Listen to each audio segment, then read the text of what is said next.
Thank you, Anthony. This morning, we are pleased to be joined by Jonathan Zimmerman, a professor at the University of Pennsylvania's Graduate School of Education. Professor Zimmerman is one of the foremost education historians working today.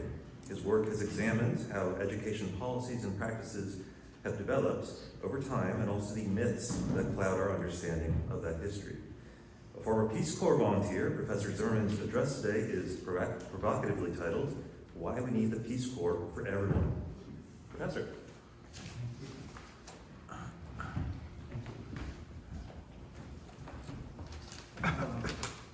Well, thank you, Mike, and thanks to all of you for coming out on this lovely morning. Let me just say, by way of apology, last week I had the flu. I do not now. I'm married to an infectious disease physician, and I stay in my lane on these things very devoutly. And she told me I'm not infectious. The only problem is I do have a lingering cough, and I was talking to Mike about this earlier. I've got 2 adult daughters, and one of the things that's amazing about having adult kids is they become like people. And one of them called me up to ask me how I was feeling. And I said, I'm fine. I just still have this lingering cough, and it only happens when I talk. And my daughter said, "Dad, that's all you do." I mean, you must be coughing a lot. And I think this is why we have kids, to share those hard truths. Anyway, I feel really fortunate to be here, not just here, but in Philadelphia, just thinking during the lovely piano performance, just about the density of institutions here, and of the women and men that sustain those institutions and make them flourish. I feel really fortunate to be a Philadelphian and to be around institutions like this one, and meeting people in them, learning about their history and what they do. And also, on a more personal note, which you're going to see is central to what I have to say, I also want to give a shout out to my father, who passed away a couple of years ago around this time. We just had his yard site, which in Judaism is kind of the anniversary of one's death. And speaking of good fortune, I had incredible good fortune in not earning my father. He wasn't a perfect person, because the world doesn't make that, but he was kind to the people around him, loyal to his friends and family, and I did nothing to earn having him as my father. One of the things that I often tell my students is we live in a culture where in some ways we've been socialized to think that we earn everything we have. And then, tongue-in-cheek, I just tell them that I was actually a very good fetus. Just an outstanding fetus. I didn't just lie there suspended in the amniotic fluid, sucking on the teat of the nanny state. I pulled myself up by my umbilical cord, and I earned parents who loved and cared for me, took me all over the world, exposed me to all kinds of difference. I did it all. And the problem, I think there are many problems, but for me the biggest one is that if you apply for a job or a grant or something like that and you don't get it, your friends or lovers, if they love you, they'll say, "Look, John, don't take it personally. You don't know what else was behind the curtain. You don't know what other factors were involved." And that's all true. But then when you hit the number, they're like, "Mazel tov, you earned it." But of course, this is a contradiction that a 3rd grader could see through, right? If luck operates in one instance, surely it must in the other. And I think the biggest luck that I had was just to be born to the parents that I was born to. That's the great cosmic lottery. And I was talking to Mike about this, because he's a Dartmouth guy, and so is my dad, an extremely loyal one. He went to the Bronx High School of Science in 1951, and the guidance counselor said to him, Dartmouth's going to take one Jewish guy from science this year, and I think it might be you. This is how it worked back then, right? My dad didn't know where it was, didn't know anything about it, but I'm actually going up there in a couple weeks' time, because I was invited to speak at a conference about Theodore Geisel, about Dr. Seuss. And this is going to be the ultimate tribute to my dad, because of course a lot of American kids read Dr. Seuss, but not everyone has their father telling them every single moment, you know, Dr. Seuss went to Dartmouth. Yeah, I can still hear it over and over again. Dr. Seuss went to Dartmouth. Yeah, so we love Dr. Seuss. Also Jake Tapper, because he was Jewish and Dartmouth. So that was like a twofer. Yeah. And Dad is actually very much at the heart of the story that I want to tell about national service. And it really begins, and this is quite odd and also lucky, in the summer of 1956. My father was on a beach in the Riviera with his law school roommate, Richard Gravitch, which is a name you might have heard because he was later the head of the MTA and the lieutenant governor of the state, recently passed on also. And it was the day after the Democratic Convention of '56. Now, if you're a super history dweeb, you know not just that the Democrats nominated Adlai Stevenson for the second time in '56, but they also did something that nobody's ever done since, which is they threw open the vice presidential pick to the convention, right? The norm is, right, whoever is going to be the nominee chooses the running mate. So Kamala Harris chooses Tim Walz, right? Stevenson had done that the first time around '52, this terrible segregationist from Alabama named Sparkman that nobody remembers. And what they decided to do this time was to let the convention decide who the VP was going to be. And John F. Kennedy had recently joined the Senate after a couple terms in the Kennedy seat in Cambridge in the House, and there was already rumor that it was going to be him, but it wasn't. It was Estes Kefauver from Tennessee. So they're on the beach the next day, the day after the convention. There's a guy reading the Herald Trib right next to them on the beach, and my dad taps him on the shoulder and says, "Excuse me, can you tell me who the Democrats nominated yesterday for vice president?" And the guy puts down the newspaper and he says, "Not me." And it was Kennedy.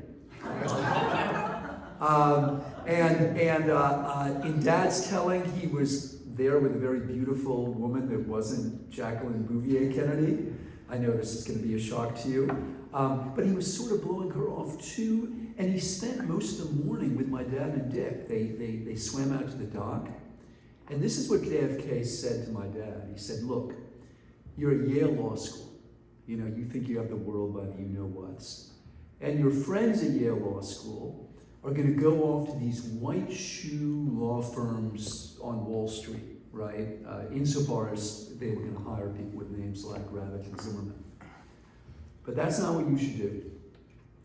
You should go to Washington, because Washington is where the action is going to be." Isn't this amazing?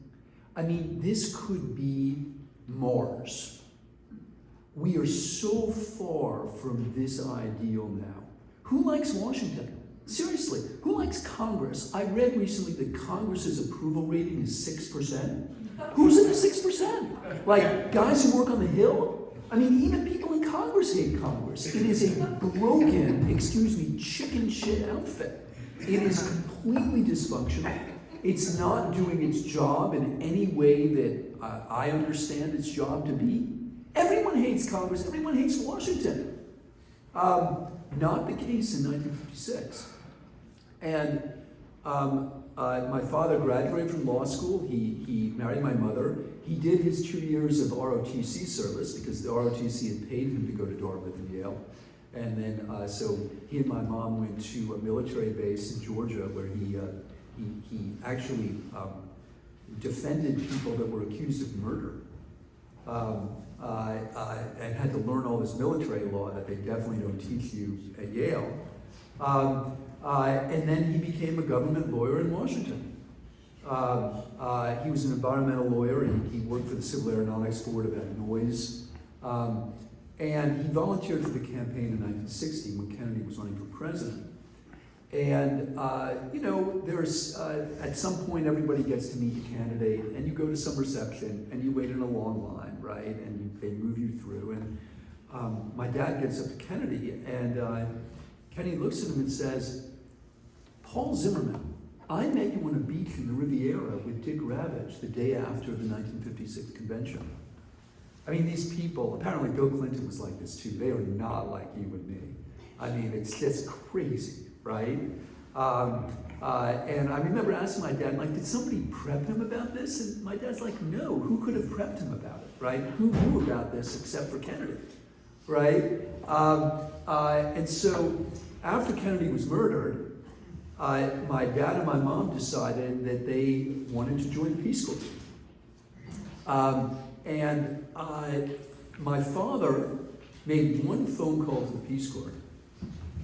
He was somehow patched through to Bill Moyers, who had been Sergeant Shriver's second in command when the agency was born, but then when LBJ became the president, you know, he was a LBJ guy, he was a Texas guy, and he became the chief of staff. But somehow, they patched my dad through to Bill Moyers. And Bill Moyers says, where did you go to law school? And my dad said, Yale. And Bill Moyers says, well, why don't you walk over to the headquarters? And so he did, and he showed up there, and Jack Vaughn, the guy who replaced Shriver, is there, and Bill Moyers is there, and they're like, do you want to be the Peace Corps director in South India? So this is the kind of dark underside of the Great Society, right? I think the great part is the message that Kennedy gave my dad on the beach, right? That you should be in public service where the action is going to be. The problem with the best and brightest era, of course, was how narrowly they imagined the best and brightest, right? I mean, this is ridiculous when you think about it, right? I mean, that was all they needed to know. And it's amazing to think that my father, he was 35 years old, he already had 3 children, and the only time he'd been out of the United States was that trip to France. But going to Yale Law School somehow, qualified him to be a Peace Corps director. And so off we went to Bangalore, India, which at that time was a sleepy South Indian town, fewer than 1 million people. Now it has over 10. It's kind of the center. It's like their Silicon Valley. It's kind of the center of their tech industry. And there were a number of notable things that happened in India, but for me personally, the most notable was that I attended the Bishop Cotton School for Girls, which is a very historic school. It had been set up like, during the colonial era, but early, like in the 1860s. And it was like the elite Anglican school of Bangalore. And as per the British model, they would take a small number of boys in the younger years, just a small number, but it was mostly girls. And it was great. I was in a class of girls, and they made this like little sort of Neo-Raj outfit for me, like sort of khakis, right? And there are all these girls in green skirts, and I thought this was rather fantastic. It wasn't all peaches and cream, however. One day I get called to the headmistress's office, who I remember as this terrible witch. He probably wasn't. And my brother's there, and he's in tears, so I know that something's hit the fan. And she looks at me and she says, Jonathan, your brother says he doesn't love Jesus. Do you love Jesus? And I can tell you, I was a very precocious child, right? Even at the age of 6, I knew that the key to success in school had nothing to do with thinking or analysis. It's give the teacher the answer they want. That's how you get ahead. And I'm like, Jesus? By all means. Like, I am totally down with that. And the great irony is after he aged out of the Bishop Cotton School, he had to go to the St. Joseph School across town, which was a Catholic school. Yeah. The experience of being in a place, for example, as an American, where you're the only American and there's no electronic entertainment, I think was just hugely formative for me. As was all the travel I did, because my parents' job was to visit Peace Corps volunteers, and so we went with them like all over India. After that, my dad became the Peace Corps director in Iran, which was our next stop. And this obviously was a very different time in the history of that country. So we arrived in 1969. This is at the height of the oil boom. And the Shah has declared that Iran is going to be, the 3rd superpower of the world. And it certainly seemed like that in Tehran in 1969. You know, it was an incredibly cosmopolitan place. There were people from all over the world, not just in the oil industry, but in all kinds of other things. And because of the strange youth that I had, I went to 10 schools and 12 years of schooling. And the one that I went to in Iran was the best one. It was called the community school. And I later learned about its history. It had been started by American missionaries, by Presbyterians in the 30s, but it wasn't a mission school anymore. It was truly an international school. It was about a quarter Iranian, a quarter American, and half everybody else. So in my 4th grade class, which is since we've kind of become like an internet friend group, there were about 25 kids, and they were from 15 countries. Just an incredible, so I had friends from Korea, from the Philippines, from Poland, South Africa, and the biggest day of the year at the community school, and this is going to mark you in time too, was United Nations Day. Yeah, UN Day. Again, who knows what UN Day is now or cares? We forget what an incredible romantic idea the United Nations was, right? And you think about it, we're only 20 years into it, right? I mean, Eleanor Roosevelt was our delegate to it, right after the Second World War. We're only about 2 decades after that. UN Day was dope. UN Day was the thing. And this is a little embarrassing to describe, but I think it also tells you something. What they did for UN Day was they had you get together with your country and do a playlet about your country. So the Americans got together, and I don't think any teacher told us to do this, but this is what we did. We staged the Plymouth Rock story. Yeah, Thanksgiving. You know, the great interracial love-in in Plymouth Colony? Yeah, we made a big papier-mâché Plymouth Rock. And somehow, John Zimmerman became Miles Standish, and I stood astride the Mayflower, which, by the way, didn't come to Plymouth Rock, but whatever, and said, "Land ho." Yes, coming to the virgin wilderness, right? The other fascinating thing about UN Day was how many, quote, Israeli kids there were.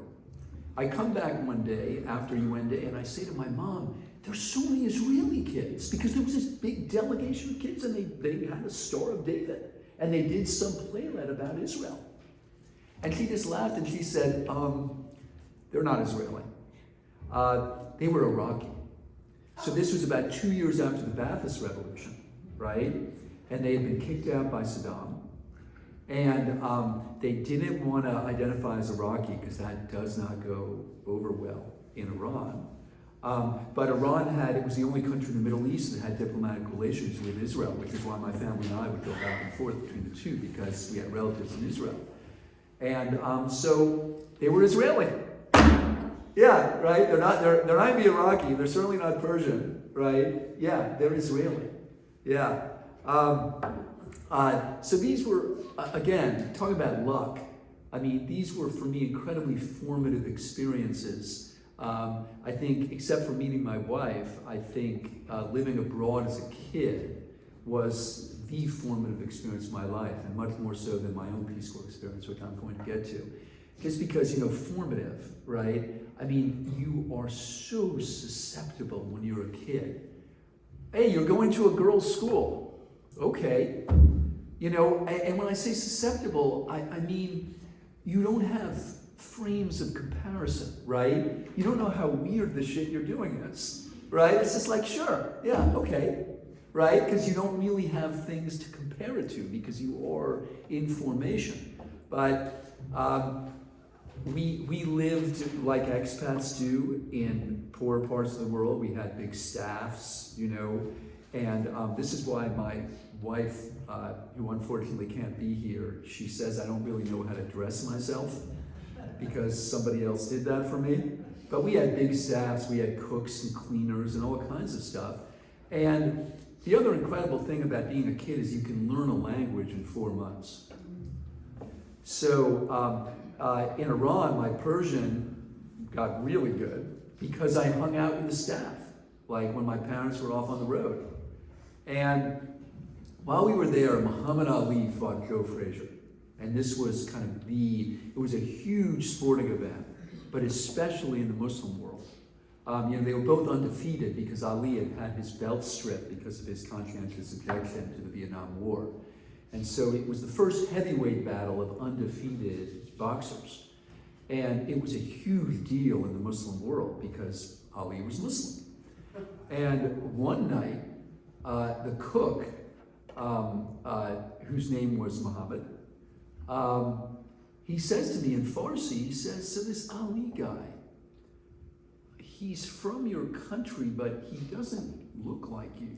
And by the way, neither does Joe Frazier, who's of course from here. What's with that?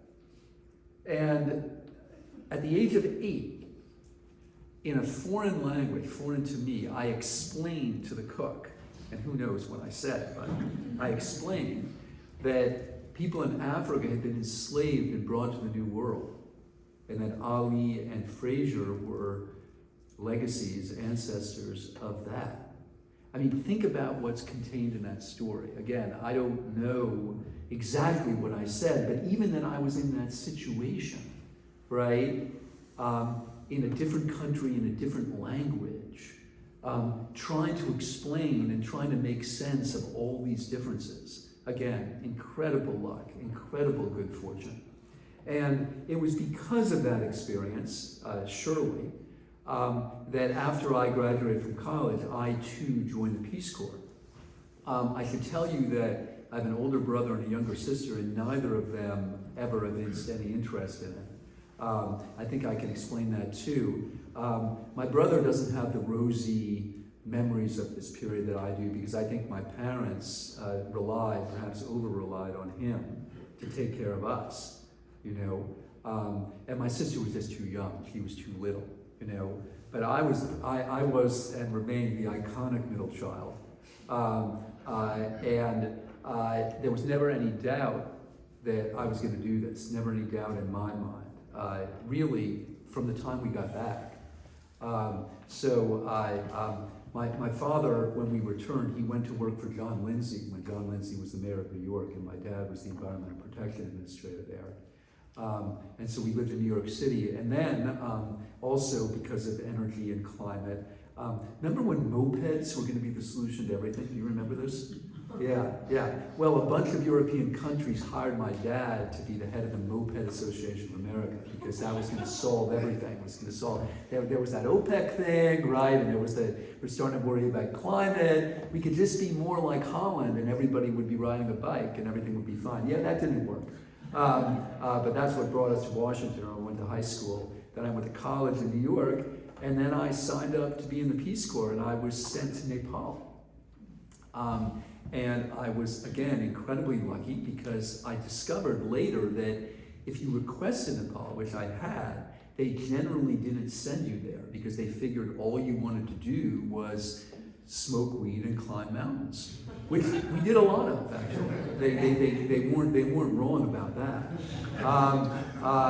But I ended up being posted in a village that was about 100 kilometers west of Kathmandu, but that isn't how you went, because you couldn't. You had to go down to the Terai, which is the plains area that borders India, take a bus across, right, to the area due south of where your post was, and then walk 3 days. And that's where I ended up, in a part of Nepal where people had never seen a white person. Most people thought that I was a ghost. The kids would say, bhoot, which is the Nepali word for ghost, because they had just never seen anyone who looked like me. I was also really tall and really skinny and had a giant Jufro. So I stood out. But I ended up, again, luck, living with a family that really took me in as one of them. We were Chetri, which is kind of second on the caste ladder, the Brahmins being the top, the historic priestly caste, and then the Chetris are the historic kind of military caste. And I was given a name within the family. You know, people in that part of the world are named, you know, first brother, second brother, third brother, you know, first sister, second brother, right? I was fourth brother. I was Kaidobai. And when one of my sisters turned 16, it was time for her to get married. And I was part of the negotiating party. You know, people would come by to ask for a hand, you know, and often bringing gifts. And in one memorable afternoon, this guy came by and then he left. And my brother said to me in Nepali, like, well, what do you think of the guy? You know, Kostolagyo. And I said, Boinilai Kostolagyo, which means, what does little sister think? And this brought down the house, and I heard about it for 2 years. I would travel to a different part of the district, and people would say, you're the guy who asked what Boini thinks. Because, of course, it was utterly irrelevant. That wasn't what this exchange was about. She had no autonomy in the matter, right? This wasn't about her choice. This was about family. It was about kin, right? That's what marriage was. And, you know, I remember people asking me, they said, I heard in your country that you choose your own husband or wife. And I said, yes, generally that's true. And they said, well, how do you do that? And I said, well, you have to find somebody that you love. And they said, okay, well then, what if you marry them and you don't love them anymore? I said, well, then there's this thing called divorce, which I also had to explain. And they're like, that sounds pretty crappy. And I'm like, yeah, I guess that's one of the costs. But you have to understand just how alien I was, right? I mean, and again, there's a huge amount of learning that goes into that too, just finding out how weird you are. One night we're sitting around the fire, and Amma, the matriarch, it means mother, she says to me, okay, Babu, which is baby, is your house in that direction or is it in that direction? And I did like what your third grade science teacher did, right? I got an orange, I put it next to the fire, and I said, okay, Amma, right, we're here and my house is there. So actually, it could be either direction, right? And she looks at the orange and then she looks at me and she says, oh, you came through the middle. That's why you're so white. That makes sense, right? I mean, in no way am I, trying to make fun of her. And I did it at the time. It seemed entirely logical to me, you know. And I had to confront all kinds of prejudices that I had, including the prejudice against prejudice. So the caste system I found barbaric. I still do. It was in Nepal, incidentally, where I read C. Van Woodward's The Strange Career of Jim Crow. It was in Nepal that I became an American historian. This is a little bit counterintuitive, and it won't surprise you that there are a lot of academicians who are former Peace Corps volunteers, and almost all of them are scholars of the place where they served. So in my own group, about 100, we've got 6 professors. We have 5 professors of either anthropology or South Asian studies, and then me. It had the opposite effect on me. You know, it was really the first time I was at such a remove as an adult, not as a kid, where I started thinking about this stuff. You know, we had arranged marriage in British North America, and I read Edmund Morgan about that. You know, just trying to figure out, trying to place myself. But the caste thing was super hard for me. My best student at the school was from the Kami class, K-A-M-I, which are metal workers, so they're untouchable. They're not as low as shoemakers, who obviously deal with cows and leather, but still untouchable. You're close to the earth. And her dad had been a Gurkha, who were these like Nepali badasses that like fought at like the Burma Road. You know, I mean, and so, you know, this is my opportunity to talk to somebody who fought at the Burma Road, right? I mean, I was definitely going to do that. And I went and I had rice there, like I had a meal.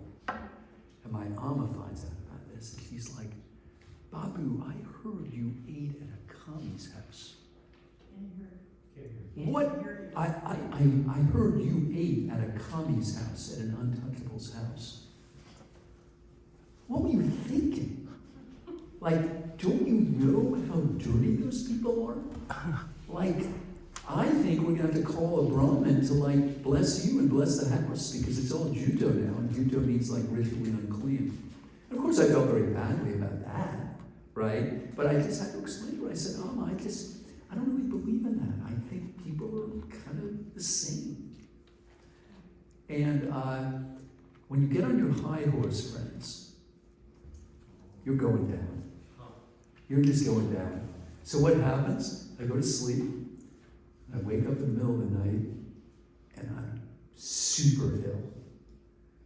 I'm pooping and puking, and this is, of course, out in the field next to the house. He could hear me, right? And so I'm there squatting, and Amma comes out. It's this big moonlight night, and she's like, Babu, you can't say I didn't warn you. I mean, what were you expecting, really? Right? This is how it goes down, you know? And again, I still don't, quote, agree with her, right? But I get it. I got it. And you know, I just got how different our worlds were and are. And you know, the other thing that was very hard for me was disability. You know, as in many parts of the world, people that were what we would call differently able or mentally handicapped, they were generally shunned.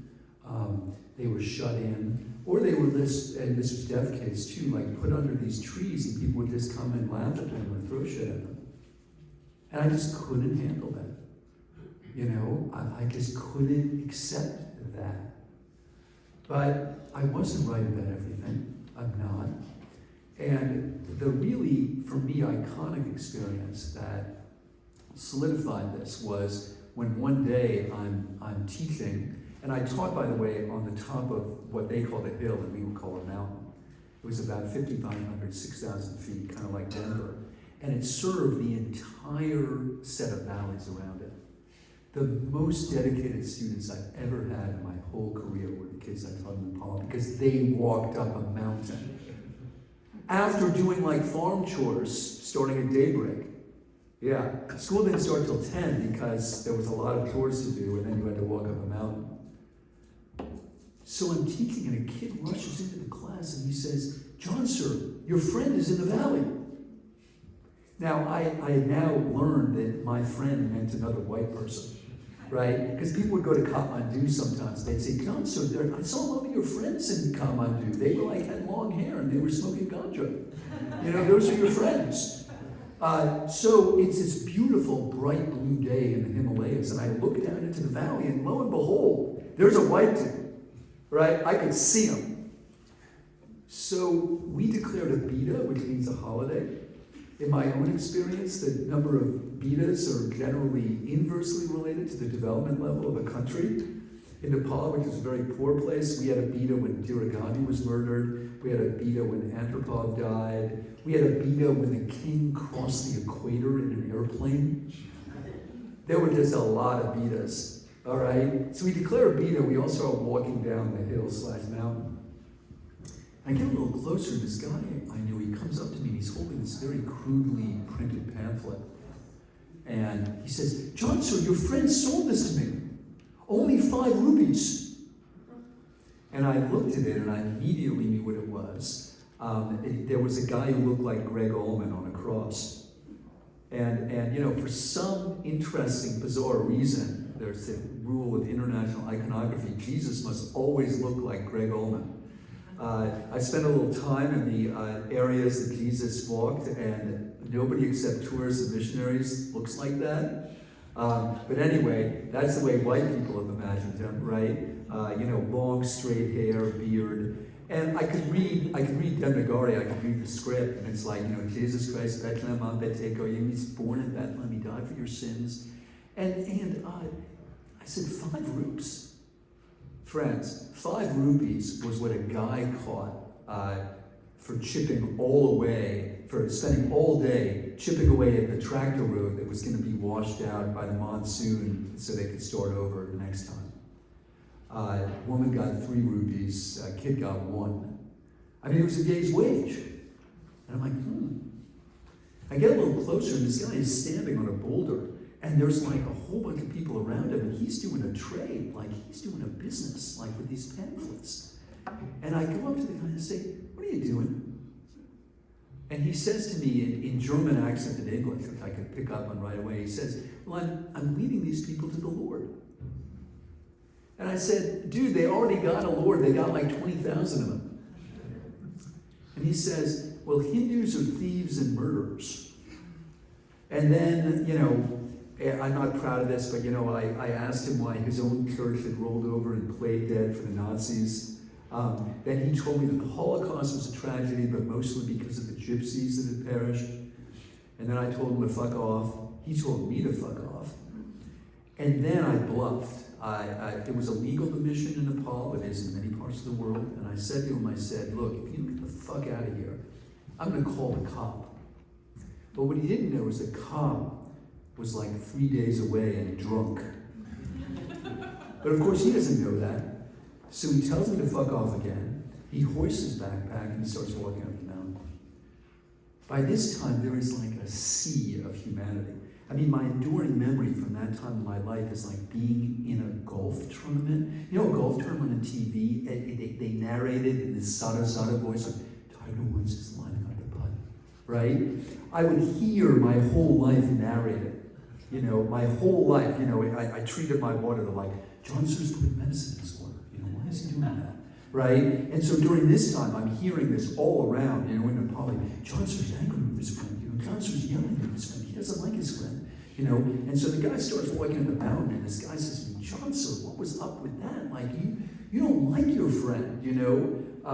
You were yelling at your friend. And I said, you know, he's a very bad man. He doesn't like your dharma, and you know, that's as good as we can do. You know, your faith, your religion, it doesn't translate, but that was as good as I could do. That guy doesn't like your dharma. And then I hear this one guy say, hey, John Sir's friend told me if I believe in his God, that I won't be reborn forever, and I'll just go to this place called heaven. And then I hear this other guy say, yeah, that's an awesome dharma. Hey, run after him and see if you can get one. Hey, can I buy your book? I'll give you 6 rupees. And it wasn't until I became a historian and wrote a book about American teachers around the world that I understood why I was so angry. I think when you're really repulsed by someone or something, it's generally because you can see a part of them and yourself that you don't like. I had much more in common with my German interlocutor than I was able or willing to accept or articulate at that time. What did we have in common? Here's what we had in common. We both knew what was good for Nepalis. We both knew what a real Nepali was, and we both knew what was good and bad for them. His views were in some ways more direct and honest. Hindus are thieves and murderers, that is that, right? Mine was all dressed up in this multicultural mumbo-jumbo. But in fact, right, I was just as insistent as him, right? This isn't for you. I know what you are, and you're not this. The great thing about being on your high horse is you also don't have to know shit, right? It turns out there have been Christians in the subcontinent since about 400 AD. But it's so great, right? I didn't have to know that either, right? I just knew what they were, and you're not that, and don't be that. So I was a missionary too at that moment, right? That was my worst moment, I think, because I actually didn't ask them what it was that they thought, right? I knew what a real Nepali was, right, or should be, and it certainly wasn't that. I'm not trying to make any apologies for my German friend, right? I still think he was a dick, right? But so was I. And, you know, I think that one of the other things I learned from all of these experiences is just how important it is to listen. So I'll tell you one more story and then we'll move on to national service. After I came back, I went to be with my girlfriend, who became my wife and still is, who was in medical school in Vermont. This is the only career advice I've ever been able to give to my students, which is just fall in love with somebody amazing You don't know any better, and just follow them. And that's what I spent my life doing. And I followed her to Vermont, and then later to Baltimore, and then eventually here to Philly. We had a couple little kids, and one day the phone rings, and it's from Akron, Ohio. And I thought it was a robocall, because I don't know anyone in Akron. But for some reason, I just answered it, expecting it to be a robocall, and I just hear, Johnson? And so it must have been somebody from Nepal, right? Who else calls me that? It was Govinda. It was this kid I taught in Nepal. I'm like, Govinda, what are you doing in Akron? And he told the following story. He passed the school leaving exam. As in many parts of the country, there's like one great day of reckoning, right? There's one exam, like in China, it's called Gao Kao, right? But most countries have them. There's just one exam, and that determines your future. We talk about high-stakes testing in America. We don't have high-stakes testing in America, right? I mean, China does, and so does Nepal. He had passed it, and he had gone to be a teacher in a different part of Nepal, where there was a female Peace Corps volunteer posted. You know where this is going. Cross-cultural. Yeah. And they had fallen in love. And Govinda and Lynn, his wife, came to visit us. And Lynn told me that the very first time they met at the school, Govinda said, and now I'm going to say it the way Lynn said it, English is a global language. It's spoken in many different ways. I'm not trying to make fun of anybody, but we do speak differently. Lynn said that Govinda said to her, hello, miss. Do you know John Zimmerman? Which is one of the great pickup lines in human history, right? Do you come here often? Haven't we met? What's your sign? Do you know John Zimmerman? So, I'm like, Govinda, like, why didn't you get in? He had been in Akron a bunch of years. Like, why didn't you get in touch with him? And he says, I thought you'd be angry with me. And I'm like, really? Why? And then Govinda told the following story. The boys and girls sat in different parts, at different sides of the room, just like they did, by the way, in the 19th century in America, and just like they did at several temples I went to as a kid. And I had two blackboards for the boys and the girls. A blackboard was a piece of wood that had put charcoal on it, and then you'd write on it with a rock, right? Where I would write the homework assignment. And Govinda said that he got up and started erasing the girls' blackboard while they were still trying to copy it. And then I screamed at him, which I'm not inclined to do. And I said to him, this is very terrible. You know, these people have as much right to learn as you do. You should be ashamed of yourself, and so on. And here's the thing.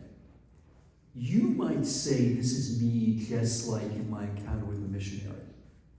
But I don't think so, and here's why. The reason that I was yelling at him was that the girls were complaining about it. You get it? Right? They're Nepalis too. They're every bit as Nepali as the boys. Right? I heard them. And, you know, I don't read the stories the same way. In the first story, I'm on my high horse and I'm telling them how they should be.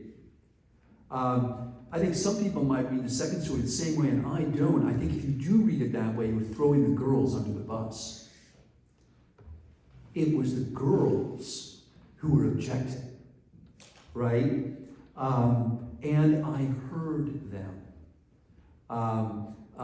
When I came back from the Peace Corps, I followed Susan to Vermont, and I followed her to Baltimore, and I was a school teacher in both places.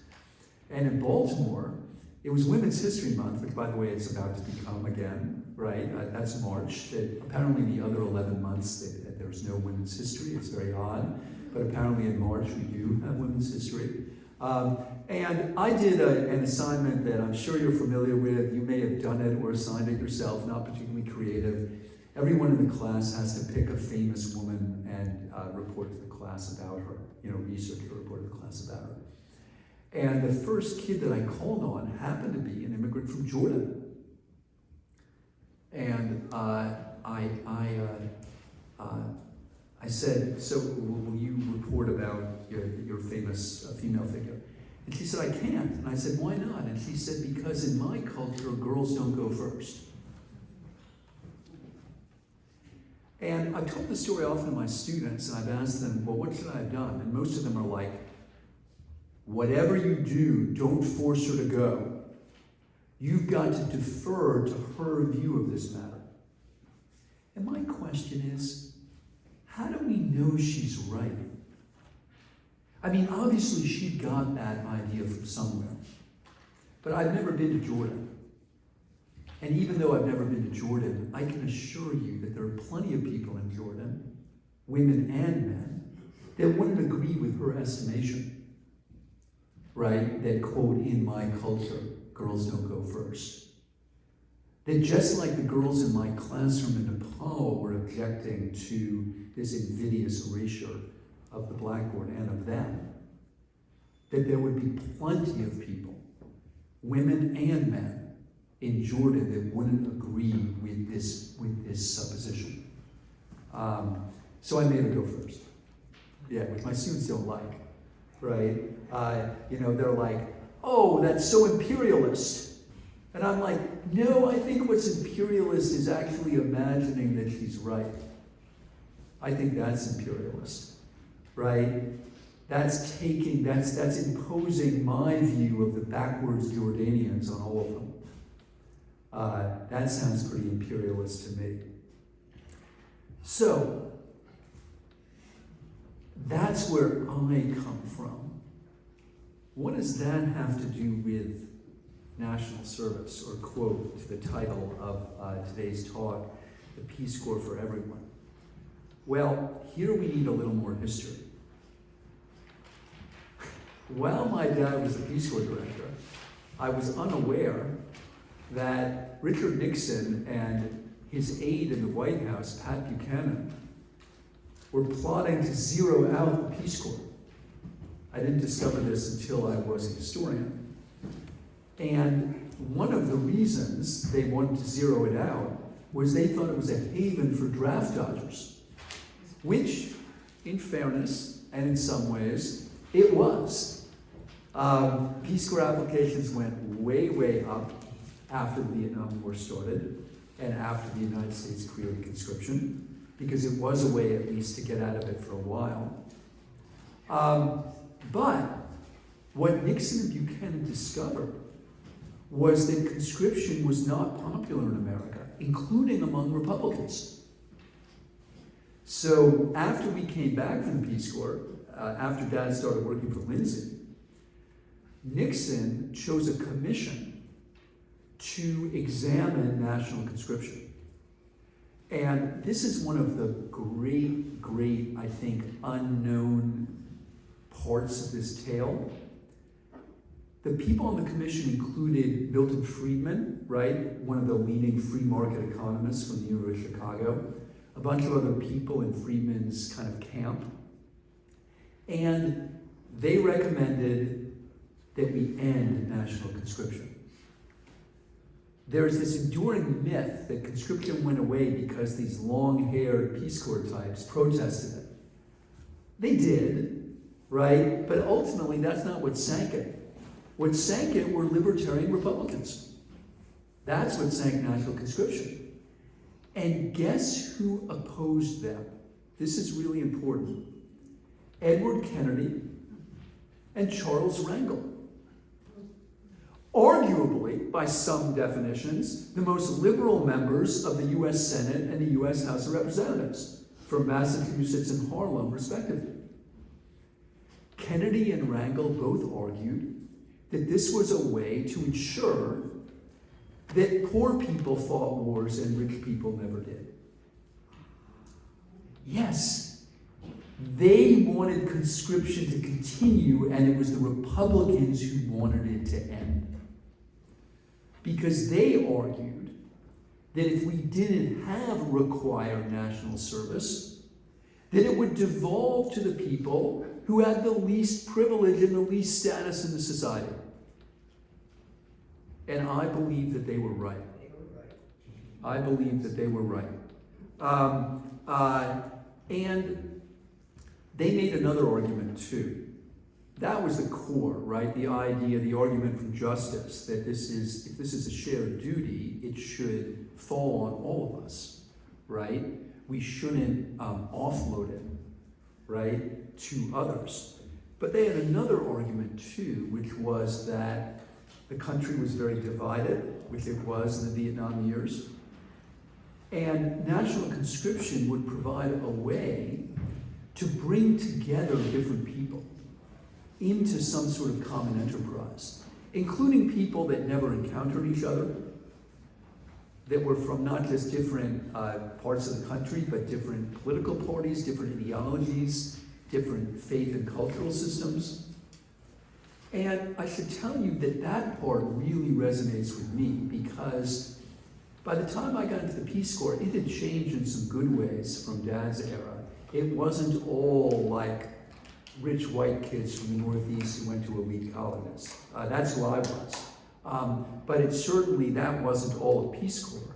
And it was in Peace Corps that I met Americans who were completely different from me. It's a little weird, I had to go to Nepal to do that, but that's actually what happened. So, you know, just to give you an example, like Peace Corps was the first time I met Americans who were weird about Jews. I hadn't met Americans that were weird about Jews. So some guy in my training group says to me, like, John, are you Jewish? And it whacked me out because A, nobody had ever asked me that.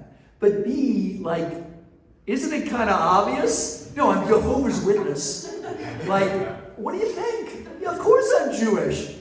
Yeah, and so I just say to him, yeah, yes I am, kind of waiting for the next thing. And he says, you know, when I was in college, my sophomore year, across the hall from me, there was a Jewish guy. I'm like, really? Saul Reuben Steinberg? I know him. He's an excellent guy. It's kind of part of this world international conspiracy we have. The Queen of England and Henry Kissinger are involved in some dark, unspecified way, but we all know each other. Yeah. And look, you know, I didn't take offense at these things because I realized that, like so much, it was just about a lack of contact. I mean, I'm sure you've seen these numbers, right? The best predictor of whether you support marriage equality is whether you know a gay person. It makes total sense, right? Because if you don't know a gay person, it's like they're weird, right? They're just different. You don't know any, right? And these people didn't know any. So another experience that really underscored this for me was I was with another volunteer out near where, in my post, he was in my district. We were walking to this place, which, believe it or not, was called Swargadari, which means heaven's door. And it was this incredible village, and it was like at 9,000 feet. And yeah, we get near the top, and it's like snowing. And we go into a tea shop, which is where you would stop to rest and drink tea. And if you've been to that part of the world, or indeed you can find this in a number of restaurants in America, you know that they're often decorated with calendars which each have a god on them, right? So like January is Ganesh, who's the one that's like half elephant, and like February is Shiva, right, and so on, right? There's a Ram. Well, this guy has his shop decked out with that, but the December one, it's Greg Allman. There was a white guy on a cross. And I thought this was like the most magical thing I'd ever seen, and I'm talking to Daryl about it. And I'm thinking, God, could I get a photo of this? Would this be uncool? Maybe I could ask the guy. I just thought it was just a brilliant, amazing tableau, right? 11 Hindu gods and then Jesus, right? So that the shop owner can see that we're pointing to it and talking to it, and talking about it. And he says, in the Pali, obviously, he says, hey, it's your God. And I said to him, well, not exactly. And I said, you know how like Buddha was a Hindu, but he made Buddhism? Well, this guy was a Jew, which is what I am, and he made this other thing called Christianity. So the guy takes us in and he says, oh, I heard about you. You're the guys who killed him. And I said, well, not exactly. We did take a lot of shit for that. A lot of people believed that. And it was a perfectly cool conversation. And for me, what was most interesting was I get back on the trail with Daryl, and Daryl was from rural Western Massachusetts. And he says, God, that was, I gotta say, John, that was kind of interesting what you said, because, I was taught that the Jews killed Jesus. And so, he didn't know enough of the history to know that even if you think that, you probably shouldn't tell a Jewish guy that he engaged in deicide. So again, in no way, was I offended, but it did remind me of the great Lenny Bruce routine. Lenny Bruce had a whole routine about this where he said, okay, listen, we did it. I go into the basement, it's a wild party, I fall asleep, I wake up, and then there's a note that says, we did it, signed Morty. Yeah, we're guilty, we did it. And this again, going back to Wrangell and Kennedy, if I don't join the Peace Corps and go to Nepal, I don't meet Daryl. And I don't start to understand how differently people around America think about these subjects. I suppose I could have read about it, but that's way different. I went to Columbia undergrad, where there are 3 major world faiths: Reform, Conservative, and Orthodox. It's less so like that today, but that's what it was then. And so, being forced to go and engage in a collective enterprise with people that are Americans but are from different slices, different parts, different regions, different backgrounds, seems to me invaluable, and never more than now. Never more. Friends, it is not a great, I hope not a controversial or a significant or even a particularly interesting thing to say that we are an incredibly divided country right now. You can document this in any number of ways, but Bill Bishop wrote this book about 15 years ago.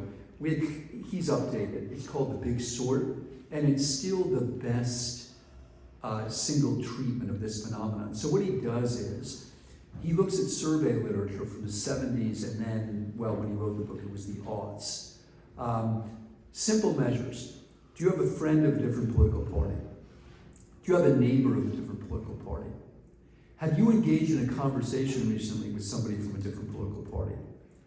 Have you dated somebody of a different political party?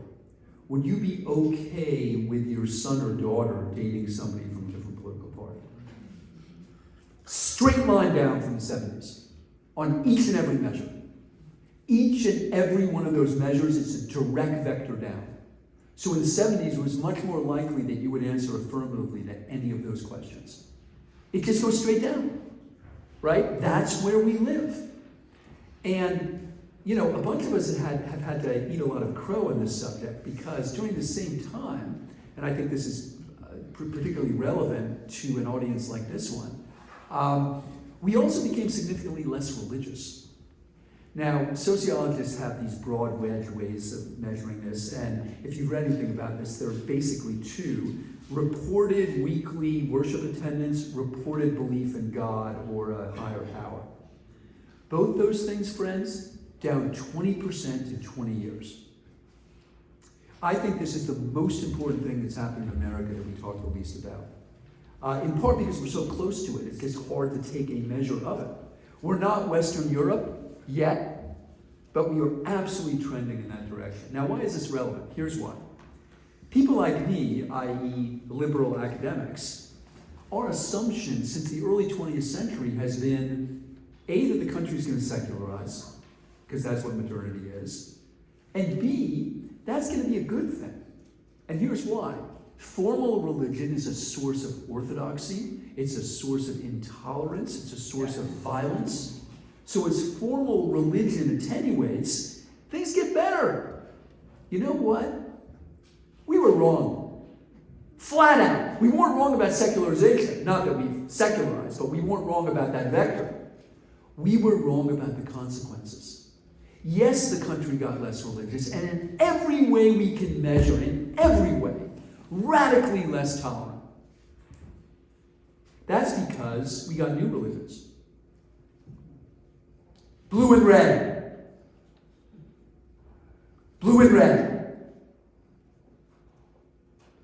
But those religions don't have the properties that formal religions have. Formal religions teach things like love thy enemy as thyself. Now that may not be easy to operationalize, in fact it isn't, but that's at least the ideal. Blue and red don't do that! Blue and red don't say love thy enemy as thyself. Blue and red says that your enemy is a dagger at the heart of the republic. Don't love it. Destroy it before it destroys you. That's what blue and red said. And friends, I've felt this as well. I'm sure it's really going to surprise you to learn that I'm politically blue after everything I've told you. That's just going to knock you over, right? Liberal Jewish academic who was in the Peace Corps, right? Yeah, that's going to be a shocker to you. Yeah, so I have felt this myself, absolutely. But what you have to understand, right, if you think the red is a dagger at the heart of the republic, you got to understand the red thinks exactly the same about you. Exactly the same, right? That we're not going to have a conversation, we're not going to have a discussion, there's nothing to talk about. You are evil, and your party is evil.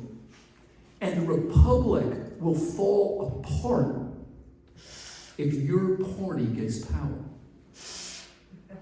That's where we live. It is absolutely where we live. And I am not above this. I am a part of it. The best predictor of how you voted the last time around, in 2024, was not your race, it was not your gender, it was not your social class.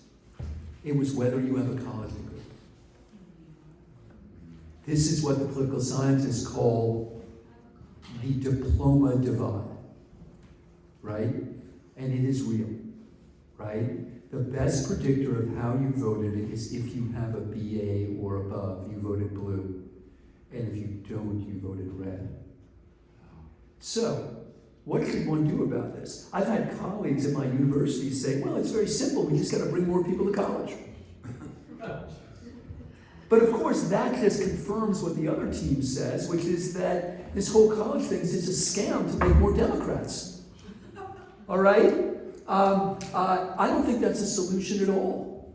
I think the solution is to create other educational experiences that bring everybody together. National service, I've written a couple columns about this. It turns out that it polls really well among both Republicans and Democrats. Surprisingly well. Like you ask people, should there be a required 2-year national service stint, which has a military option but not requirement?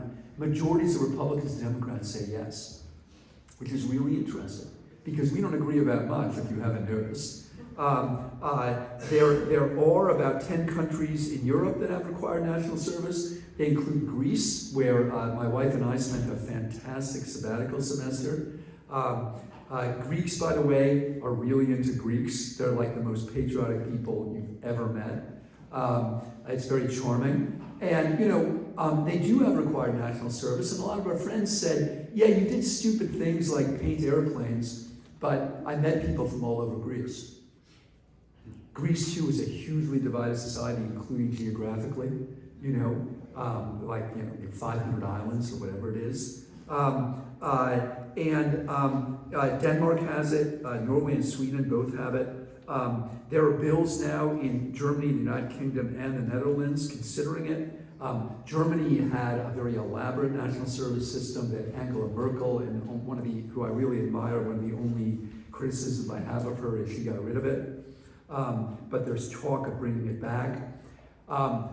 In this country, I have to be honest, it might require a constitutional amendment, which is incredibly difficult to do because Article 1 does say that Congress has the power to raise armies.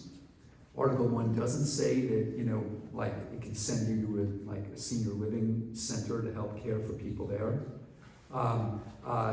But I do take some sustenance, I take some succor in the idea that the poll literature suggests that it's popular. And for me, that maps onto one other really important piece of poll literature you may have seen. Blue and red disagree about a million things, except the tenor of American politics. When you ask blue and red, are you satisfied with the tone and the tenor of American politics? Majorities of both camps say no. So again, it will be a heavy lift, but things of import are always heavy lifts. And I think that we have come to a moment where we have failed to communicate with each other. We have demonized each other in a radical way.